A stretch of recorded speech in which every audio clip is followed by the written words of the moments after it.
I dig jazz. Gardner gets the start in Dallas. The name of the show.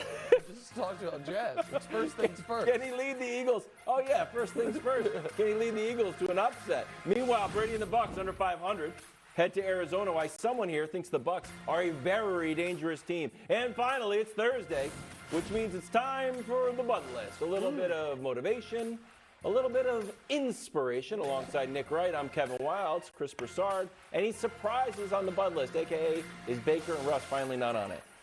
Baker gets a reprieve. So does Russ.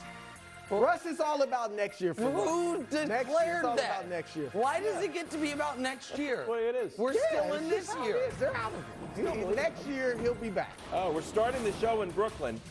Nick and the Mangini family looking on as the Nets are up on the Warriors 91-51 at halftime. Yeah. Most points and a half in franchise history. Brooklyn moved to 20-12 now, bro. Are your Nets finally looking like contenders? And are they your Nets again? Have you readopted no. after abandoning? Don't give me that again. I have never abandoned the Nets when they've deserved criticism. I've given them criticism. What about the do-over What thing? about that was comedy. That was a joke. I did it for 10 seconds and then I was like, I'm just playing. Okay, I have never left the Nets. I'm waiting for my apology. Why? For what? All the mocking, all the ridiculing you've done of the Nets, and look at them now. Look at them what? Oh, okay. Go Since ahead. He wants. Who am I? He's Mr. Facts over Consistent. feelings. You I'm are. facts over Here we feelings. go. A few facts, America. Yeah, the New Jersey Nets are. The Brooklyn Nets are contenders. All right. When I covered them, they were New Jersey. Yeah. The Brooklyn The last Nets. time they were contenders, they were also New Jersey. They Oddly are enough. Eastern Conference contenders. Now, I'm not going to get ahead of my skis, all right? Okay. And because I got respect for Brooklyn, or for Boston, and I got respect for Milwaukee, and even Cleveland. Ooh. Yeah, and Cleveland Philly is too, balling. which is the second not hottest Philly, team. Not Philly. No, that's I mean, they're not. But so I'm not going to get out here and, it's all about Brooklyn. No. But they are contenders. And a few facts, Nick. Yeah, Please, I'm waiting for him. Shout out to Jock Vaughn. And you guys know this. He was the new hotness several years ago. Then he went to Wilds Orlando Magic, and that just killed wasn't a few But years, I'm it was a glad he got a decade. second shot, and he's doing his thing. 18-7, Nick, since Jock Vaughn took over. That would be the best record in the NBA. Highest winning percentage. 13-3 since Kyrie came back from his issues. And 11 of their last 12 they've won, including 7 straight. They are doing it with offense and defense. This is where Jacques Vaughn deserves the most credit. Defense, I'm not even going to kill you for thinking they were a joke defensively 2 months ago, because they were. Yeah, I wasn't thinking But it. Jacques, what did I say, Watching Wilds?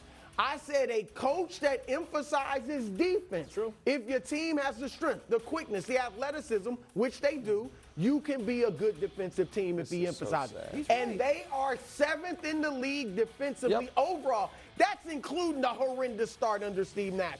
They do it offensively. No surprise. Kevin Durant, Kyrie Irving, Ben Simmons, a host of shooters. 3rd in the league in three-point percentage.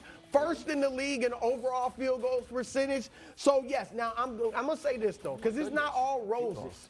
Because I'm about getting to the finals. Yeah, I hope I'm so. not They're just your about, finals they're pick playing 3 well. years No, running. facts over I got 2 feelings in the concerns. finals. Yeah. I got 2 concerns. Boston and Milwaukee.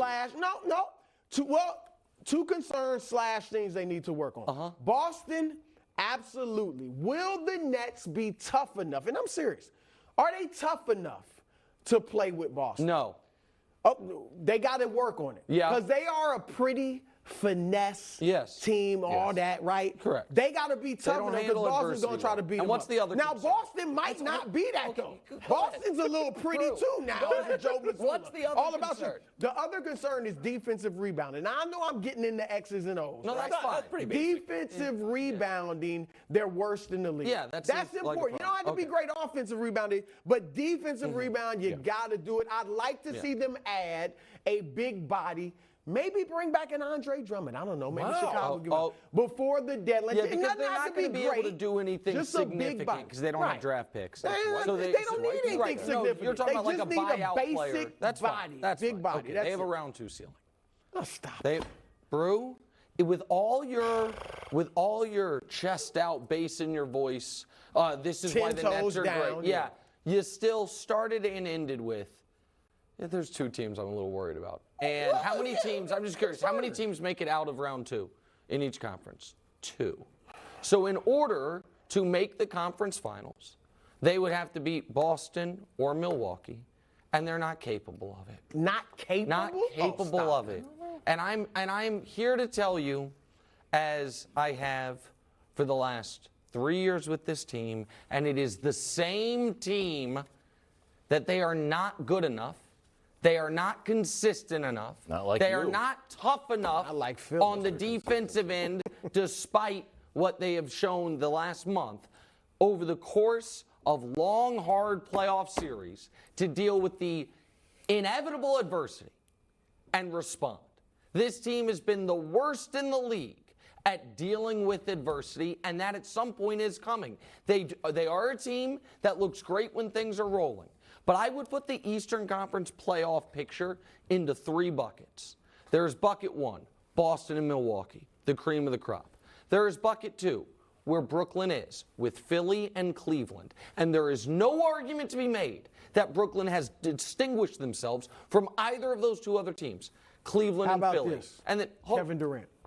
Well, Just that name. I don't know that Durant right now is better than Embiid. It's at least an argument. Durant, I trust him more in a playoff series for sure, but it's at least an argument. And then there's bucket 3 with Miami, Atlanta, Indiana, for the Knicks. Forget about them. The reason I bring up those first 2 buckets is that's 5 teams. Only 4 make it out of round 1. So I am sitting here telling you on December 22nd, I think it is, the Brooklyn Nets are more likely to get bounced in round 1, as they did last year, than they are to make round 3, as they never have since they've been to Brooklyn. And so nothing. I'm just amazed like a believer. that it took 2 weeks of basketball for Brew to be all the way back in for the next year. Look good. When have I not been all the way in? I joked. I made it light. It was humor. You were, and I also would like to add quickly here. Yeah, go. I am not as confident as you that Kyrie Irving's, the sign that says days without an incident isn't going to get reset back to 0 in the next few I'm about weeks. motivation and inspiration. All right, other side of the ball. I believe in you. Warriors. Oh, okay. Which you do get credit for beating last night, but they are a bad team on the road, and now this is worst records by defending champions through 33 games. Yeah. They're your Warriors right there. They're pulling a Rams. Not great. Here's Steve Kerr after the game. Our spirit is fine. Our spirit's good. Our energy's good. The guys are committed. We have great guys. And we're just, right now, we're, at that point that pretty much everybody goes through during an 82-game season, most teams anyway, where you sort of hit rock bottom and, injuries, whatever it is, schedule, fatigue, you take it on the chin. I don't listen. The Warriors are a bad team. Without Steph Curry, they are a bad team. With Steph Curry, they were a mediocre team, and it wasn't a small sample. And last night they played Draymond, and it almost felt like it was a punishment. Like, there's no Steph, there's no Clay, there's no Wiggins, but Draymond, you're going to be out there, and Kevin Durant's going to be smiling every single possession of the game, and you're going to steal a line from an alleged, Lakers front office member, you're going to sleep in the bed that you lay in the bed that you made. Because part of the reasons our team is broken is because of you, Draymond, and now you're going to have to watch the guy that you helped run out of town run circles around you. I think, Brew, you have to be opening your eyes to the possibility that they are going to miss the play-in. That this team that right now, I know you guys got mad at me yesterday for saying I don't think Jordan Poole is the guy evidently you guys think he is. Good as Francois. He wasn't on. Listen, he's 43% from the field and 32% from 3. 1 for 11 last night. And that's all he does well. He's a bad defender. He's not a great passer. He doesn't rebound. He has to be there to score. He's been a very inefficient scorer. The young guys have not taken any type of leap. Draymond's been bad. They're the 24th ranked defense in basketball. And Brew, like, honestly, I'm not picking on you because it was your finals pick. My finals pick is the Mavs. They're not looking great. And Philly. And Philly's looking excellent like Brooklyn is. Excellent? And they're a game behind Brooklyn. But set that aside. The Warriors are in real trouble. And this is a really, really embarrassing